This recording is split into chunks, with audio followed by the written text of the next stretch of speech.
ಒಬ್ಬ ಟೆಕ್ನಿಷಿಯನ್ಸ್ ಒಂದು ಸಿನಿಮಾ ಮಾಡ್ತಾರೆ ಅಂತ ಅಂದರೆ ನನ್ನ ಮೊದಲ ಒಂದು ಅವ್ರಿಗೆ ಸಪೋರ್ಟ್ ಇದ್ದೇ ಇರ್ತದೆ ಯಾವತ್ತಿದ್ರೂ. ಅದರಲ್ಲಿ ನಮ್ಮ ಕಿಶೋರ್ ಅವರು ಮೊದಲೇ ಹೆಜ್ಜೆ ಇಡ್ತಾ ಇದ್ದಾರೆ. ಇದಕ್ಕೂ ಮುಂಚೆ ರಾಮು ಅವ್ರ ಜೊತೆ ಕೆಲಸ ಮಾಡಿದಾಗಲೂ ಅದೇ ರೀತಿ ಇದ್ದರು. ನಾನು ಇರಲಿಲ್ಲ ಆ್ಯಕ್ಚುಲಿ, ನಾನು ಹೈದ್ರಾಬಾದಲ್ಲಿದ್ದೆ. ಮೊನ್ನೆ ಫೋನ್ ಮಾಡಿದಾಗ ಬಂದೆ. ಈಗ ಕತೆ ಕೇಳಿಕೊಂಡು ಇದಕ್ಕೆ ಏನೇನು ಬೇಕು ಎಲ್ಲ ಪ್ರಿಪ್ರೇಷನ್ ಮಾಡಿಕೊಂಡು ನನ್ನ ಕಡೆಯಿಂದ ಏನು ಬೆಸ್ಟ್ ಔಟ್ಪುಟ್ ಕೊಡ್ಬೋದು ಅದು ಖಂಡಿತ ಇದು ಮಾಡ್ತೀನಿ ಸರ್.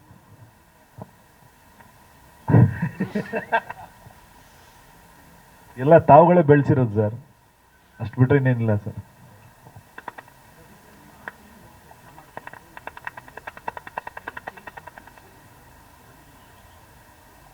ಸರ್ ಎರಡೇ ಸರ್ ಚೇಂಜ್ ಆಗೋದು. ಒಂದು ಬಜೆಟ್ ಹೆಂಗಿರುತ್ತೆ ಅದ್ರ ಮೇಲೆ ಡಿಪೆಂಡ್ ಆಗುತ್ತೆ. ಇವಾಗ ಅಲ್ಲಿ ಹೋದಾಗ ಅಲ್ಲಿಗೆ ಹೈದ್ರಾಬಾದ್ ಗೆಜ್ಜೆ ಇಟ್ಟರೆ ಹೈದ್ರಾಬಾದ್ ಫೈಟ್ ಮಾಸ್ಟ್ರು, ಬಾಂಬೆ ಗೆಜ್ಜೆ ಇಟ್ಟರೆ ಬಾಂಬೆ ಫೈಟ್ ಮಾಸ್ಟ್ರು. ಬಟ್ ಕರ್ನಾಟಕಕ್ಕೆ ಬಂದಾಗ ಏನಂತಂದರೆ ನಾನು ಹುಟ್ಟಿ ಬೆಳೆದಿದ್ದು ಇಲ್ಲಿಂದನೇ, ನಾನು ಕೆಲಸ ಕಲ್ತಿದ್ದು ಇಲ್ಲಿಂದನೇ. ಯಾವುದೇ ಕಾರಣಕ್ಕೂ ಇಲ್ಲಿಗೆ ನಾನು ಕಾಂಪ್ರಮೈಸ್ ಆಗಲ್ಲ ಸರ್. ಇಲ್ಲಿಗೆ ನನ್ನ ಬೆಸ್ಟ್ ಕೆಲಸ ಏನು ಕೊಡ್ಬೋದು ಅದು ತುಂಬ ಇಲ್ಲಿಗೆ ಇದ್ದೇ ಇರ್ತದೆ ಸರ್ ಫಸ್ಟ್ ಪ್ರಿಫರೆನ್ಸ್. ಯಾಕಂದರೆ ಆ್ಯಸ್ ಎ ಡೈರೆಕ್ಷನ್ ಸ್ಟಾರ್ಟ್ ಮಾಡಿದ್ದು ಇಲ್ಲಿಂದನೇ, ಪ್ರೊಡಕ್ಷನ್ ಸ್ಟಾರ್ಟ್ ಮಾಡಿದ್ದು ಇಲ್ಲಿಂದನೇ ನಾನು. ಬಟ್ ನನ್ನ ಕನ್ನಡನ ಯಾವುದೇ ಕಾರಣಕ್ಕೂ ನಾನು ಬಿಟ್ಕೊಡೋಲ್ಲ ಸರ್. ಅದು ಚಿಕ್ಕ ಸಿನಿಮಾನೇ ಆಗಿರಲಿ ದೊಡ್ಡ ಸಿನಿಮಾನೇ ಆಗಲಿ, ನನ್ನ ಎಫರ್ಟ್ ಪೂರ್ತಿ 100% ಇರುತ್ತೆ ಸರ್.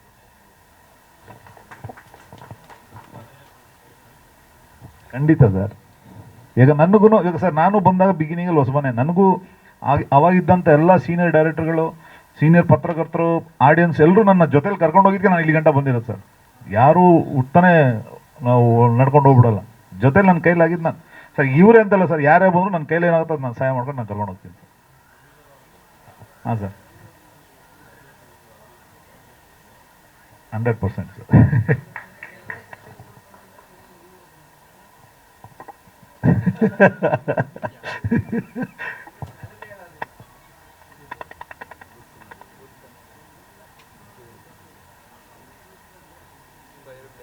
ಖಂಡಿತ ಇಲ್ಲ ಸರ್. ಬಟ್ ಏನೇ ಮಾಡಿದ್ರು ಅದನ್ನ ಮಾಡೋಕ್ಕೂ ನಾವೇ ಬೇಕಲ್ಲ ಸರ್.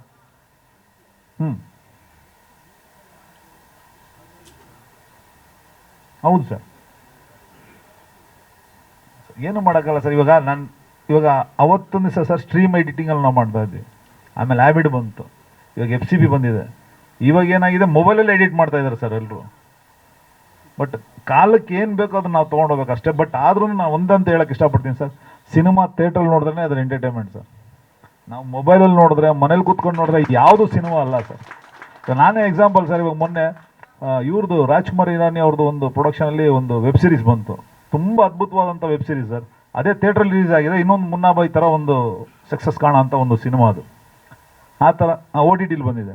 ಬಟ್ ಆ ಥರ ಸಿನಿಮಾಗಳು ಬಂದ್ರೇ ಒಂದು ಮಜಾ ಸರ್. ಇವಾಗ ಇನ್ನೊಂದು ನಮ್ಮ ಕನ್ನಡದೇ ಇದು ಯಾವುದೋ ಇವ್ರದ್ದು ವಿಜಯ ರಾಘವೇಂದ್ರ ಅವ್ರದ್ದು ಸೀತಾರಾಮ, ಅದೊಂದು ತುಂಬ ಚೆನ್ನಾಗಿದೆ ಸರ್. ಅದು ತುಂಬ ಚೆನ್ನಾಗಿದೆ. ಮತ್ತು ತೀರ್ಥರೂಪ ತಂದೆ ಅವ್ರಿಗೆ ಇಂಥ ಸಿನಿಮಾಗಳೆಲ್ಲ ಏನಾಗ್ತದೆ ನಾವು ಮಿಸ್ ಮಾಡ್ಕೊತಾ ಇದ್ದೀವಿ ಸರ್, ಅಷ್ಟೇನಿಲ್ಲ. ಬಟ್ ಹಾಂ ಅಲ್ಲ ಆಯಿತು ಸರ್. ಬಟ್ ಆ ಎಕ್ಸ್ಪೀರಿಯನ್ಸ್ ಮಾಡ್ತಾ ಇಲ್ವಲ್ಲ ಸರ್ ಯಾರು, ಈಗಿನ ಹುಡುಗರುಗಳು, ಈಗಿನ ಯೂತ್ ಆ ಫೀಲ್ನ ತೊಗೊತಾ ಇಲ್ಲ ಸರ್.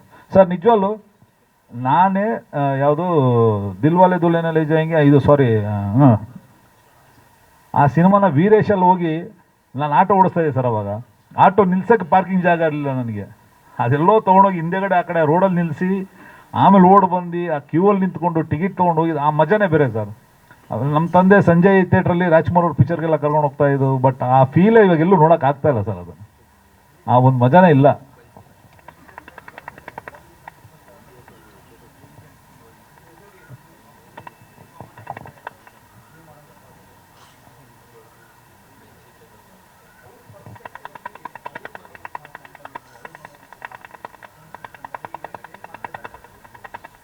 ಸರ್ ಏನಿದೆ ಇಂಡಸ್ಟ್ರಿ ಏನು ನಡೀತಾ ಇದೆ ಅಂತ ಕೇಳ್ತಾರೆ. ಅದೇ ಇಂಡಸ್ಟ್ರಿದು ಹೋಗು ಏನು ಸಕ್ಸಸ್ ನಡೀತಾ ಇದೆ, ಏನು ಆಗ್ತಾ ಇದೆ ಅನ್ನೋದ್ರ ಬಗ್ಗೆ ವಿಚಾರಿಸಿ ಮಾತಾಡ್ತಾರೆ. ಬಾಲಕೃಷ್ಣ ಸರ್ ಆಗಿರ್ಬೋದು, ಸಲ್ಮಾನ್ ಅವರಾಗಿರ್ಬೋದು, ಅಮೀರ್. ಬಟ್ ಇರೋದು ನಾವು ಪ್ರಾಕ್ಟಿಕಲಾಗಿ ಏನಂತ ಹೇಳ್ಕೊತೀವಿ. ಬಟ್ ಅಲ್ಲಿ ಏನಂತಂದರೆ ಸರ್, ಎಲ್ಲೇ ಹೋದ್ರೂ ನಿಮ್ಮ ಕೆಲಸಕ್ಕೆ ಬೆಲೆ ಕೊಡ್ತಾರೆ ಸರ್. ನಾವೆಷ್ಟು ಆನೆಸ್ಟಾಗಿ ನಾವು ಕೆಲಸ ಮಾಡ್ತೀವಿ ಅದ್ರ ಮೇಲೆ ಡಿಪೆಂಡ್ ಆಗುತ್ತೆ ಸರ್. ಕೆಲಸ ಇಲ್ಲಾಂದ್ರೆ ಯಾರು ಎಂಥವ್ರೇ ಆಗಿರಿ ಸರ್, ಮೂಸು ಕೂಡ ನೋಡೋಲ್ಲ ಅವರು. ಕೆಲಸ ಇದ್ದರೆ ಮಾತ್ರನೇ ಮಾತಾಡ್ಸ್ಕೊಂಡು ಹೋಗ್ತಾರೆ ಸರ್, ಅದಂತೂ ಗ್ಯಾರಂಟಿ ಸರ್.